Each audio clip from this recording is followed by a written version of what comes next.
Hey guys, it's Renee from Bra Queen and Busting Out. Today I really wanted to talk about how businesses and bloggers can work together to achieve maximum growth. As bloggers, we spend so much time building our content and building our traffic to our blog, and it can be incredibly hard to monetize your blog, and often it comes later down the track. And we do spend so much time building, quality content that we really don't want to just pimp ourselves out to just any business. But on the other hand, we want money coming in. As bloggers, I find that we have an incredible amount of integrity. So today I really wanted to speak about some golden rules that we can think about and put into our perspective, so we can stay on brand and still work with businesses. So the first thing you want to think about is your target market. Who are your readers and what do they want? What are they going to benefit from? Are you adding value to them? That is the most important factor here, is to know your readers and know what they want, so then you can align yourself with businesses who complement your brand and your voice, essentially. Number two, I always like to make a business wish list.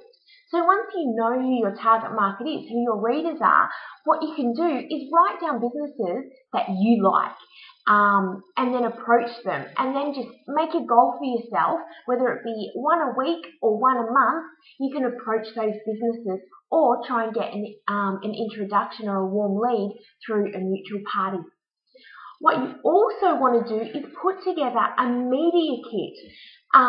Glowless from Where's My Glow has a great resource about how to put together the ultimate resource, the ultimate media kit. So you can visit her blog. That's Where's My Glow, aka Glowless.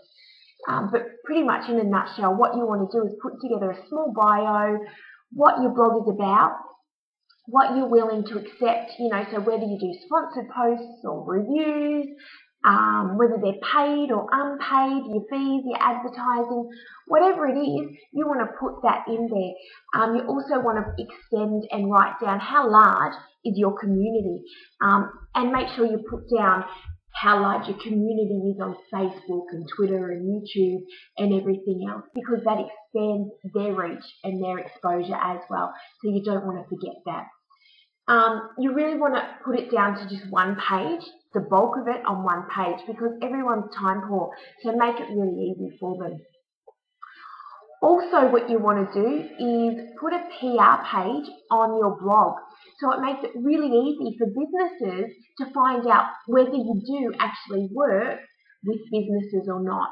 And again, on that page, what you can do is write down what you're willing to do and what you're not willing to do. Products that are relevant to your brand, and you may want to give examples as well. But if by putting in a page on your blog, that will benefit the business and yourself, because you're not going to get as many inquiries, and you also, the businesses will save time trying to find out whether you do or you don't work with businesses.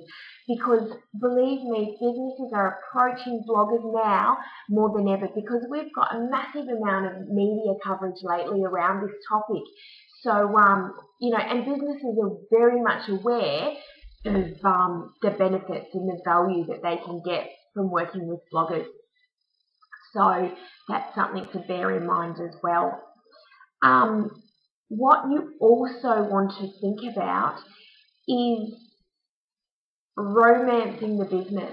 Now, you can get an introduction, but then it's up to you to build that romance. So what you want to do is you want to get the introduction, or you want to meet them. But just like, you wouldn't walk up to a guy on the first date, or the first guy you see in a bar and ask him if he can take you home.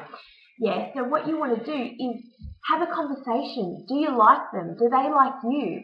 And when you have this conversation, try not to talk about how fabulous you are.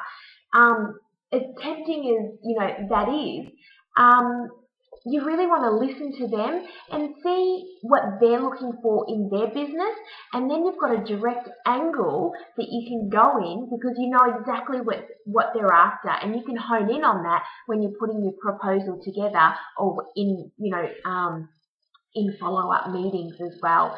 So think about that. And then, if you do like them and if the sparks do begin to fly, ask them out on a second date. So get that second meeting or write that follow-up email or, make a phone call. And then you can start to tell them about how fabulous you are. But do it in a way that's adding value to them. So remember, everyone thinks, what am I going to get out of this? Why am I going to do this? What's it going to do for their brand? And then you can talk about yourself, but in their perspective and what they're going to get out of it. So it's all about them, yeah. And that's really important as well. So then, once you do that, then you can put together your proposal and tell them exactly, what they can expect by working with you. And again, just add a massive amount of value, but have standards and keep your standards high, and know exactly who you want to work with, and don't go off brand. I guess I'm trying to say, just for the sake of bringing in a few thinkings, because it might harm you in the long run. But on the flip side, don't have this massive amount of integrity. And if you get this awesome offer from a business, maybe it's not the right thing to turn it down. Maybe it's time to kind of step up and create that space and start building up that empire of and get some money in the bank as well. It's not always a bad thing. In fact, it's a good thing. I love money. But anyway, I really hope that helped. And so let me know how you go and put together a plan. And I'd love to hear your response or what your thoughts are as well. What tricks do you have? Let me know. Okay, I'll see you soon. Bye.